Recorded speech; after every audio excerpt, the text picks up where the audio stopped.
Hey y'all, welcome back. Today we're checking out Before Dookie 2, How Punk Became Pop, 1988 to 1994. Welcome to part 2 of Before Dookie, How Punk Became Pop.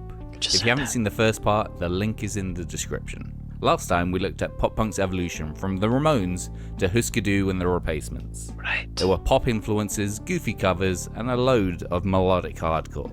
This episode will feature everything from the Californian punk scene revival through the independent punk labels of the 90s right to Green Day's Dookie. Okay. Enjoy. Be sure to go to Trash Theory and like and subscribe, y'all.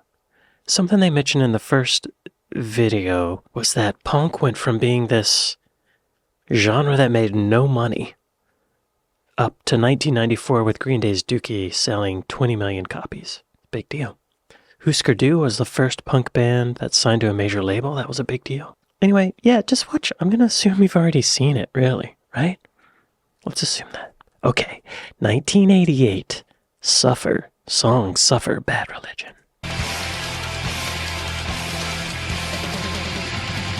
Depending on your point of view, Bad Religion either destroyed or saved the South Californian punk scene. By the mid-80s, the melodic hardcore boom had fizzled out. Bad Religion bassist Jay Bentley reflected. Every punk rock band in LA was gone. There was no place to play anymore. It basically run its course. You go and play shows and people would be fighting. This is not fun anymore. The key... What I just heard, the Bad Religion song I just heard, sounded like heavy metal. Go and play shows and people would be fighting. This is not fun anymore. The key scene bands were either embroiled in gang violence, edging towards a more thrash metallic sound, or, in the case of Bad Religion, releasing an album so unpunk that the band became pariahs in their own scene. They went from the melodic hardcore of tracks like We're Only Gonna Die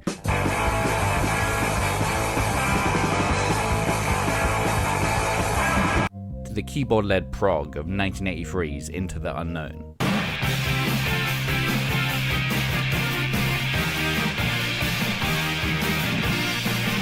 I don't like that keyboard stuff. I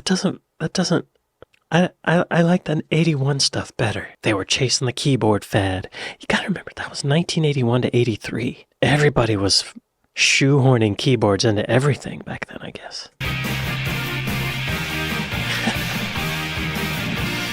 Such was the negative reaction to the sonic shift that the band called it quits. Okay.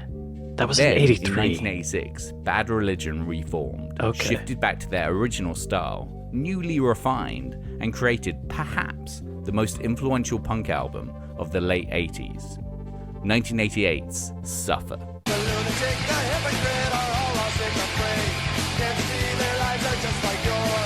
Their sub-2-minute blast of righteous melodic hardcore, rife with 3-part vocal harmonies, were exactly what SoCal punk needed. Wow, they went back to the roots.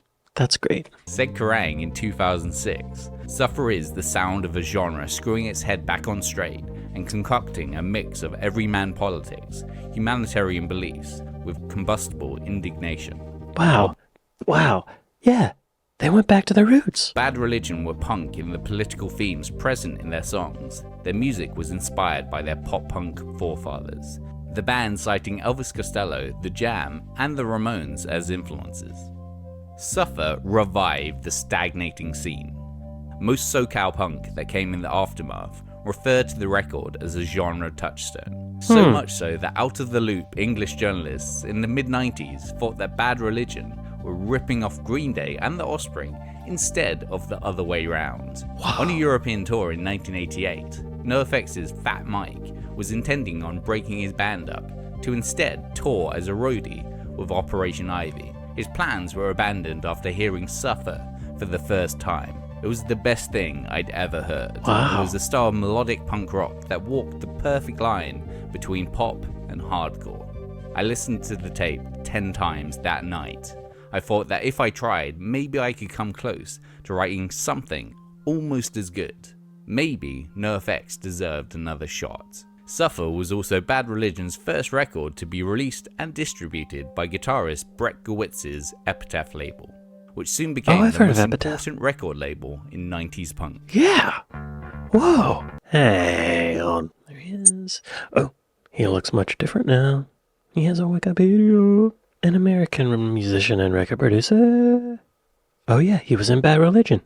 And he founded Epitaph Records. NOFX, Rancid, Pennywise. Yeah, I've never listened to Suffer. I've never even heard of that album. I've definitely heard of Bad Religion though. Curious to see what's about. Wow, it sounds really good, actually. It's 15 no, what is that? It's 15 songs, but only 26 minutes. This song's 1 minute and 7 seconds. This one's 1 minute and 10 seconds. This one's 1 minute 39 seconds. Wow. Yeah, that is punk. All right, y'all. Here we go. 1986 Epitaph Records song Anarchy Burger. Hold the Government, the Vandals. Originally founded in 1981 with the release of Bad Religion's debut EP, Epitaph was named after a line in a King Crimson song.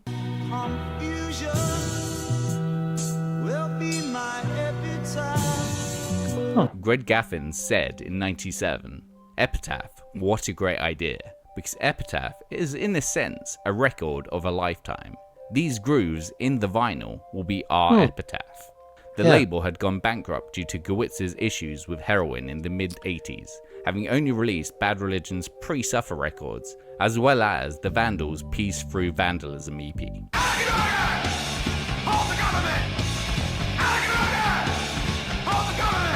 Upon reforming in 1986, the label was revived. Suffer sold 4,000 copies on its initial run, which is extremely impressive for a tiny no-name label. Bad Religion 4,000 copies.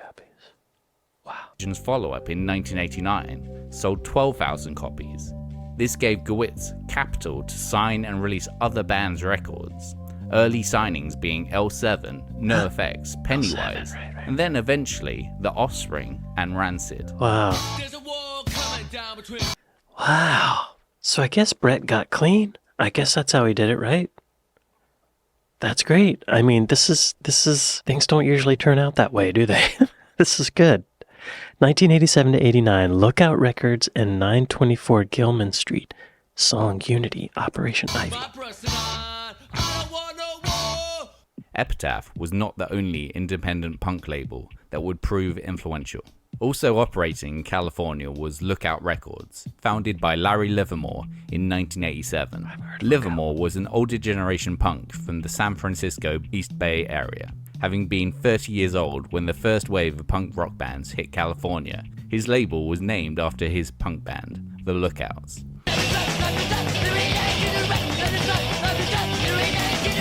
They formed in 1985 with a couple of punk kids, 40-year-old bassist Kane Kong and 12-year-old Frank Edwin Wright III on drums. 12? The latter later would join another, more well-known Lookout band. His alias changed to simply Trey Cool. Lookout Records. Oh my god. Trey Cool was playing in a band that big when he was 12 years old? Frank Edwin Wright III. That's not the name of a punk star. Wow. His alias changed to simply Trey Cool. Lookout Records' first significant release was their third, Operation Ivy's Hectic EP.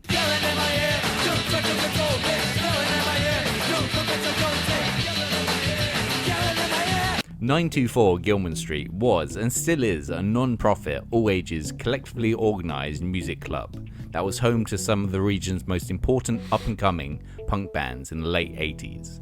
This included Operation Ivy, who became local heroes because of their raucous live shows. While others were fine to rely on popified hardcore, Operation Ivy added upstroke guitar chords to the mix that recalled British second-wave ska bands like The Specials and The Selector.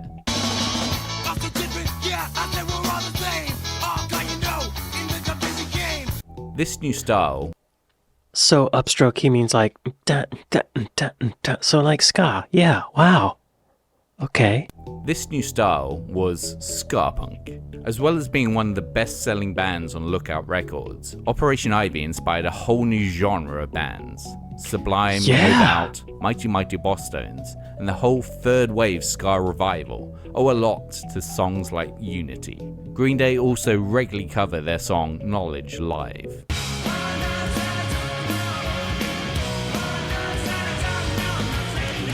Operation Ivy split after their sole album, Energy, in 1989, but guitarist Tim Armstrong and bassist Matt Freeman would go on to form Rancid in 91. Wow. To try and document the Gilman scene, iconic punk rock zine Maximum Rock and Roll compiled some of the best bands on the 1987 Turn It Around compilation.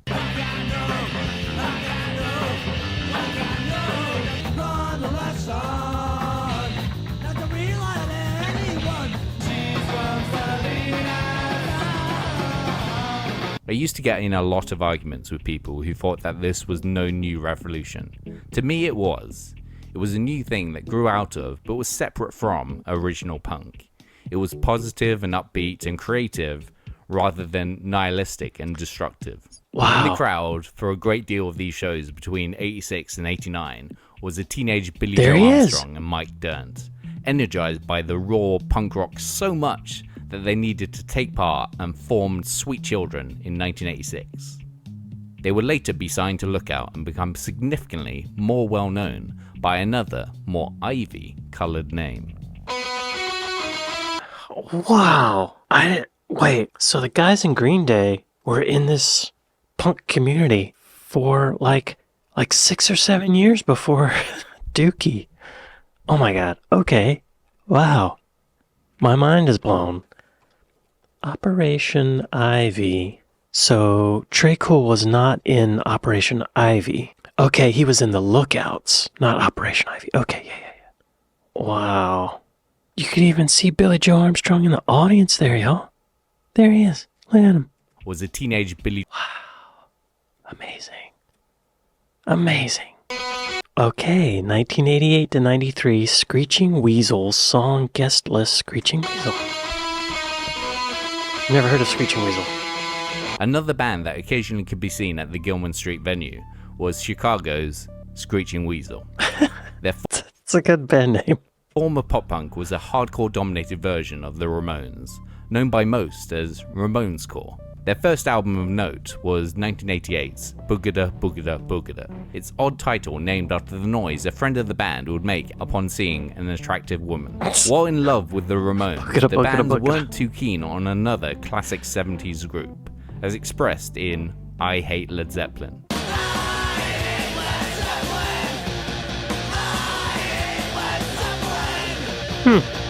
Okay. Lookout Records later released 3 of their albums in the 90s. The first, My Brain Hurts in 91, came after a brief hiatus, where their style shifted even closer to the Ramones.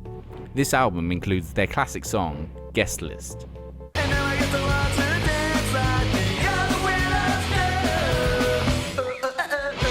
The song deals with the very Yeah, very Ramones. The song deals with the very pop-punk subject of falling for a girl at a punk rock show. The Girl Next Door from their 1993 Radio Blast EP was later covered by Blink-182 on their initial demo.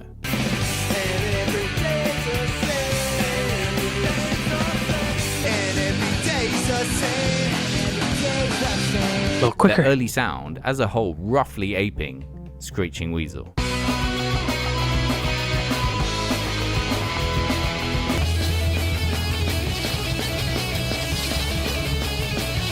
Oh. Many more bands. Wait a minute. Blink-182 came out in 1994?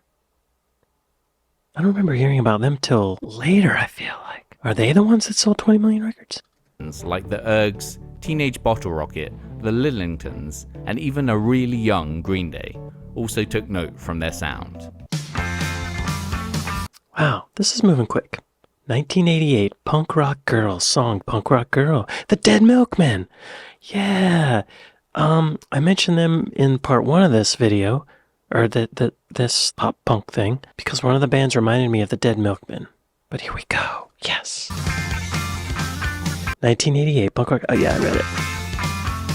While Bad Religion, Operation Ivy, and Screeching Weasel were sonically important to the newly revived pop punk genre, what they weren't was on MTV, Perhaps the first American pop-punk song to be a regular occurrence on music television was Philadelphia's The Dead Milkmen, with their ode to underfunded romance, Punk Rock Girl.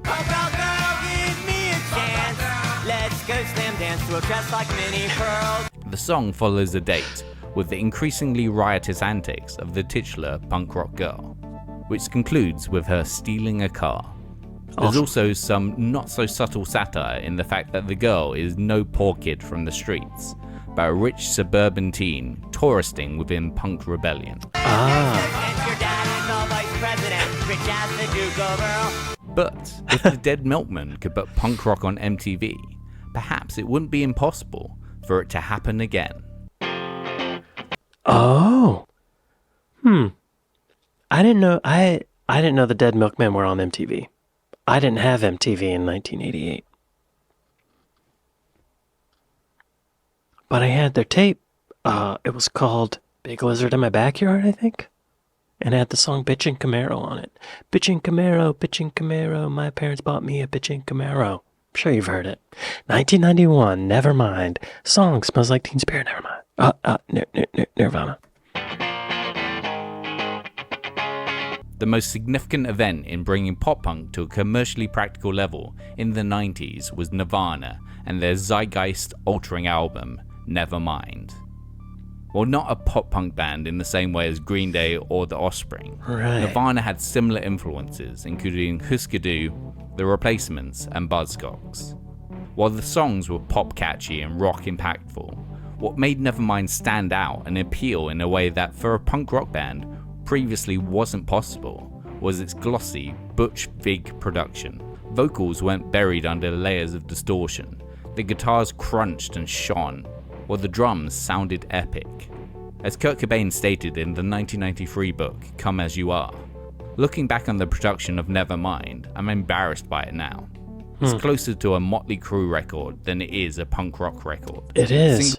It really is. I remember when Nevermind first came out, and I remember thinking that it sounded really raw and earthy, organic. But now when I hear it, it sounds super slick. Smells Like Teen Spirit, In Bloom, Come As You Are, and Lithium became mainstream ubiquitous in a way that no other punk songs had been before. This is why 1991 is the year punk broke. As stated by Offspring singer Dexter Holland in 2014, Nirvana definitely blew the doors open.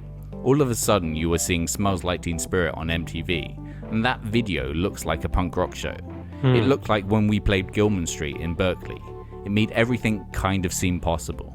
Nirvana made it so that any punkish band with pop appeal could be snapped up and promoted intensely by labels. This included Bad Religion signing to Atlantic, Green Day to Reprise, and the Muffs to Warner Brothers, all signed up in 1993. Okay.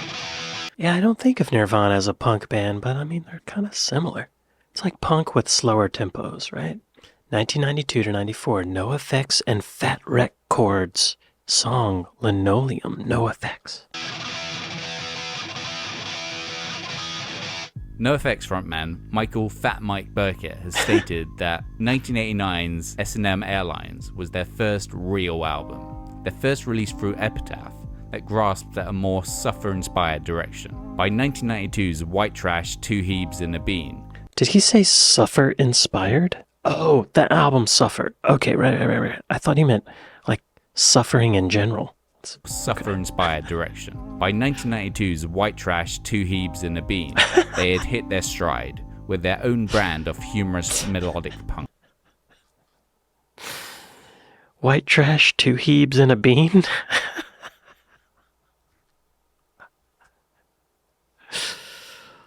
Wow. I don't think he could make that today. They had hit their stride with their own brand of humorous melodic punk. Bob, an EP track, Kill All the White Man, took Operation Ivy's ska punk and upped it by adding a trumpet. As the trucks drive by, you can hear the motherfuckers go. We will be rid of him. Soon come the day. While tracks like Sticking in... Oh yeah, that sounds like ska. Soon come the day. While tracks like Sticking in My Eye would inspire future pop-punk jokers like Blink-182, Less Than Jake, Sum 41, as well as Burkett's future project, Me First and the Gimme Gimmes. Though major labels came sniffing around, NOFX preferred to stay punk and with Epitaph. In spite of this, their 1994 album Punk in Drublic has sold 1 million copies and remains one of the defining statements in 90s punk. I've never heard that. What's it called? Punk in Drublic. Clever. I like it. Punk in Drublic. This sounds really slick. And the drums are playing like a metal. They're playing a metal part. It sounds like Lars Ulrich from Metallica. Sold 1 million copies and remains one of the defining statements in 90s punk. About the time of White Trash, Burkett started releasing other bands' records on his label, Fat Records. First with Ladwagon's debut, Duh, in 1992. These bands would all have sonic similarities to NOFX, but taken in a variety of different directions.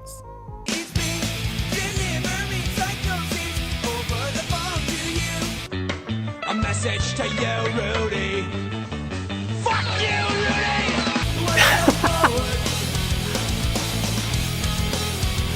By the end of the 90s, the label... Well, I dig the attitude of all these punk bands. They're like obnoxious little kids or something, but harmless and funny, you know?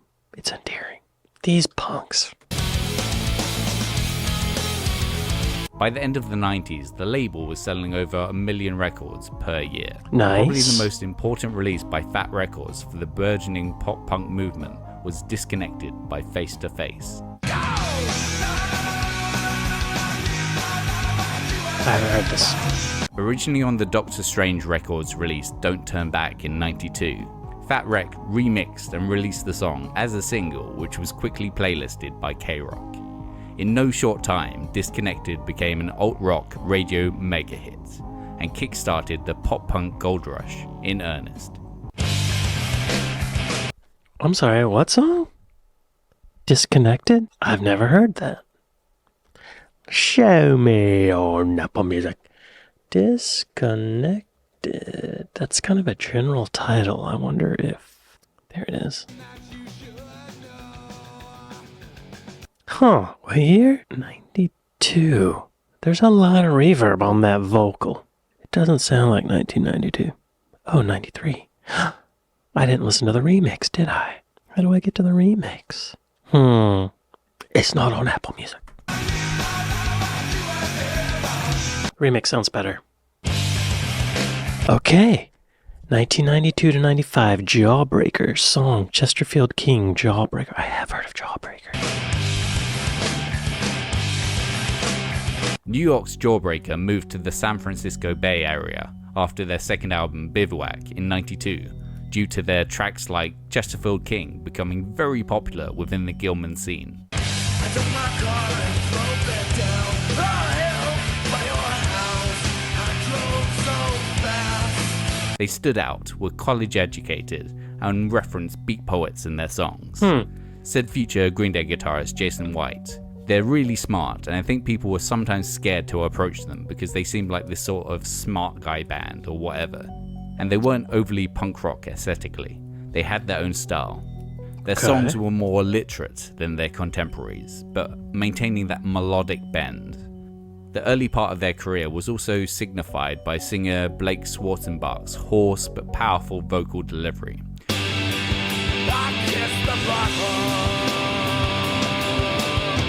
Which altered dramatically after a voice-saving polyp removal.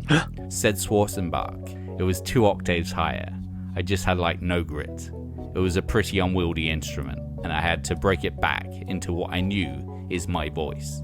1993 through 94 for the band involved national arena tours as the opening band for both Nirvana and Green Day, as well as the release of their opus, 24-Hour Revenge Therapy.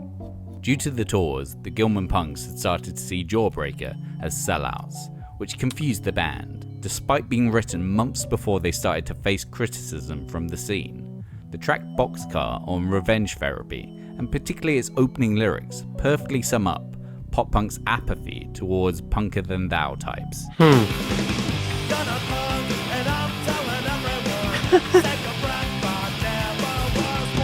As much as Jawbreaker... Interesting.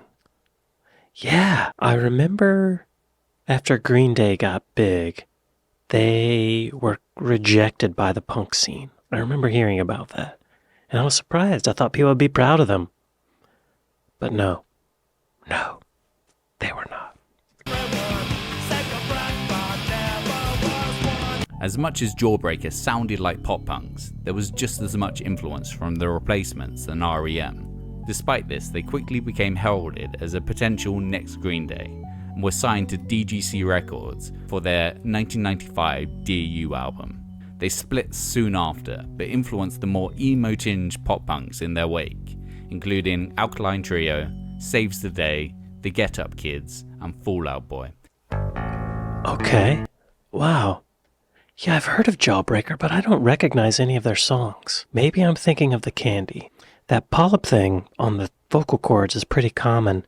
I think a lot of singers get it who don't warm up their voice. And so, like, there's these tiny little abrasions that happen, and then it heals up and a polyp forms or something like that. And he has that kind of scratchy voice that sounds like he probably is abusing his chords. 1992 to 94, The Offspring. Bad Habit, The Offspring. Bar Bad Religion and NOFX, The Offspring were the 90s wave band that had been around the longest. Originally called Manic Subsidal, they formed in 1984 after a riot at a Social Distortion show. What? They had been around for 10 years by the time came out?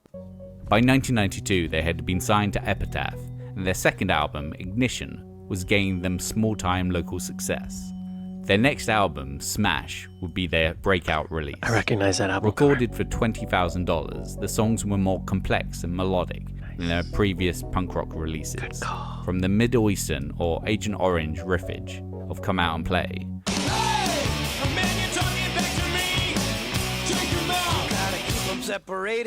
the slower Nirvana-esque Self-Esteem. Right. Forgot about that one. Said their guitarist Kevin Noodles Wasserman in Rolling Stone, "When we were first writing Self-Esteem, I didn't get it at all. The song structure just seemed weird to me. We were used to playing everything really fast as we could, and here was a song that was a little slower." In some kind of karmic changing of the punk rock guard, Smash was unleashed upon the world the day that Kurt Cobain's body was found in his Seattle home. Oh, the wow. Offspring were on independent Epitaph. Owner Gowitz used to say that 50,000 copies sold was considered to be punk rock gold, as he believed that his label would never release an album that could earn real gold certification, i.e. 500,000 records sold. Smash was the first Epitaph album to go gold, then platinum, then eventually 6 times platinum. Really? It peaked at number 4 on the Billboard chart. It's still the best-selling independent album of all time. I didn't know that. I didn't know they sold that many records. 6 times platinum. They sold 6 million records. And it's still the best-selling independent album of all. I didn't know that. I should know that.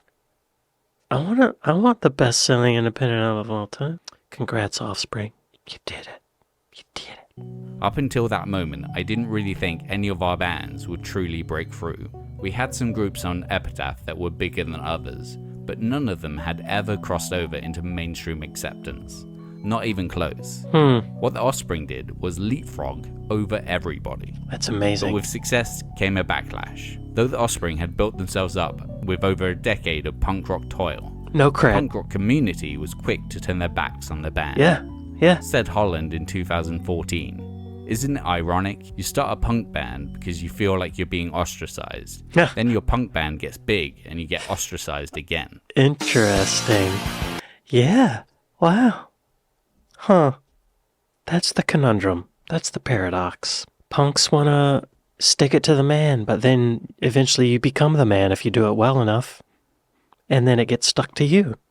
It got stuck to them.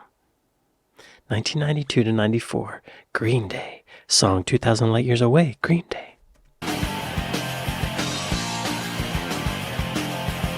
Changing their name from Sweet Children in 1988, Berkeley's Green Day were a more power pop inspired concept than the rest of the bands that frequented Gilman Street.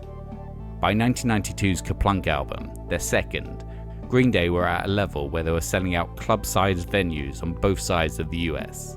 Kids related to their songs about long-distance relationships,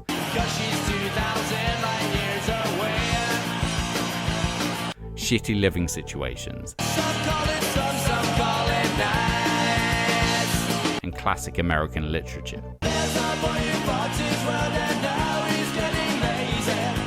And Hang on. Welcome to Paradise was on Kerplunk? I thought that was on Dookie. Did they record it twice? And Dookie was their third album? 2,000 Light Years Away. Welcome to Paradise. What? Who does that? Why did they record it twice? Reddit'll know. When they signed with Reprise, their intention was to re-record a lot of songs, but Larry Livermore asked them to just use 2 previous songs so they could keep selling Kerplunk and 1039. So they re-recorded Welcome to Paradise and 409. The reason they decided to discard 409 from Dookie is beyond me. Okay. So Dookie was the first record on Reprise, I think is what they're saying. At release, Kerplunk had gone punk rock gold. Hang on. And at release, Kerplunk had gone punk rock gold. In 1993, Green Day moved from Lookout Records to Reprise after a three-way label bidding war between them, Geffen, and Columbia. Nice. A move made because the band felt they had outgrown their indie label's distribution capacity. While Kerplunk was a huge success for an independent punk band, their follow-up, Dookie, was beyond anything anyone could have ever expected. MTV started playing the video for the album's lead single, Longview, in February 1994, where by September it was started on heavy rotation. Longview was the first single? Not Basket Case or Welcome to Paradise? Or, I feel like that album is full of singles, and Longview would be a strange choice for the first one. By the next year, Dookie had racked up 3 Billboard Modern Rock #1s, gone multiple times platinum, and won the Grammy for Best Alternative Album. Nice. This was unthinkable for a punk band a year previous. Yeah, Live performances like that at Woodstock 94 helped the band's profile. Millions watched Armstrong have a mud fight with the crowd, and Dirnt have his teeth knocked out by a confused security guard. But Oh, I do remember that. The security guard thought he was one of the rioters, but he was in the band. I always thought it was funny that the album cover of Dookie is a bunch of dogs throwing poop at the word Dookie. And then at Woodstock, the crowd threw a bunch of essentially poop at the band. Kind of fits. I feel like they manifested that to happen. the songs are what secured Green Day and Dookie its lasting impact. Classic. Yo, my dad loved Basket Case. My dad was born in 1945, and he loved the song Basket Case. I gotta give him credit. He had good taste. R.I.P. Father.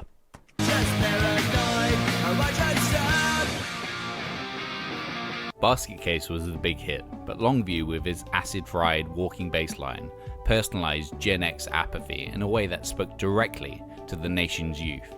Yeah, and also something we learned, maybe it was the last video or another video about punk, that masturbation is a very common topic in punk songs. For whatever reason. And here it is again. And they took it to a hit. It was a hit song about masturbation. I'll sit around and watch the tube, but nothing's on. Armstrong told VH1, "I was just in a creative rut. I was in between houses, sleeping on people's couches. It's a song about trying not to feel pathetic and lonely. I didn't think that masturbation was really seen from the point of view I was looking at it. I was coming from a lonely guy's perspective. No girlfriend, no life, complete loser." Dookie was a huge shift from the melodic hardcore of the bands that had influenced them or part of the Gilman Street scene. To the Gilman Street faithful, Green Day were no longer punk. They were a pop band, and they had the record sales to prove it. But the album would influence the next wave of pop-influenced punk. everyone from Blink-182 and New Found Glory to My Chemical Romance, Fall Out Boy, and beyond, furthering what was once punk into an increasingly mainstream accepted direction. 1994 was the apex year commercially for pop punk, with iconic albums in the form of Dookie, Smash, Punk in Drublic, 24-Hour Revenge Therapy, as well as stellar work by the old guard and the up-and-comers, including Bad Religion's Stranger Than Fiction, Rancid's Let's Go, Ladwagon's Trashed, as well as the first Punkorama compilation. Blink-182 would take what had come before and record their debut record, Cheshire Cat, at the tail end of 94, ready to make their take on pop-punk to a poppier place on 99's Enema of the State. Pop-punk is a genre. Right. Yeah, so, yeah, I heard of Blink-182 in 1999, probably was the first time I heard of them. In 1994, I remember Dookie, of course. I remember the Offspring album Smash. What was the other one? Rancid. I remember their single. Pop-punk as a genre has come a long way from the Ramones, each band adding their own unique tone, style, and reference points, gradually getting to the point where the punk in the genre's title is mostly irrelevant. Since 94, there have been other landmark albums in the increasingly hard-to-define genre. I was just thinking, it really just all comes back to the songwriting, once again, right? Other than that, it's just the filter of punk that it's going through. As long as the songs are good, that's what people want, is good songs, right? Last good thing I ever saw.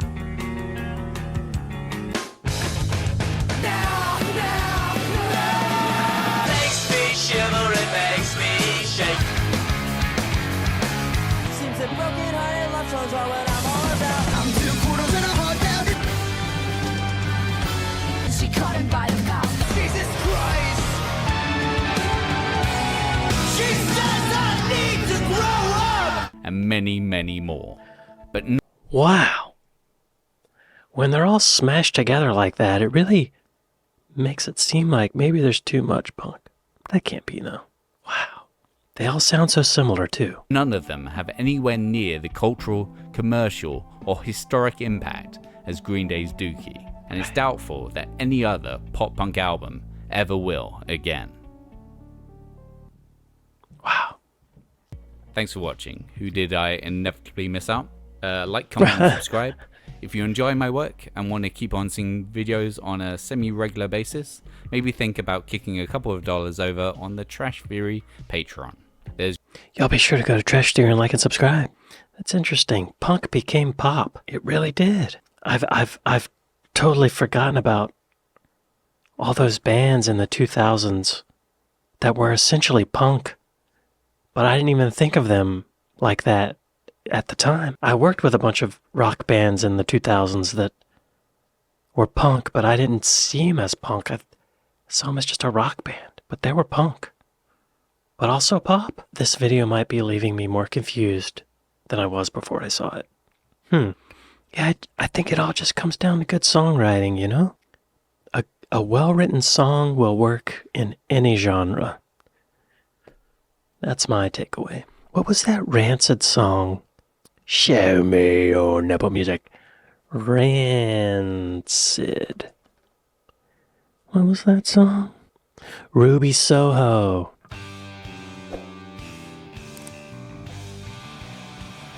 Right. Ruby Soho. Okay. Well, this is really interesting. I'd like to thank my patrons. I'd like to thank my Buy Me a Coffee folks. Thank y'all for watching this with me, and I'll see you next time. Later.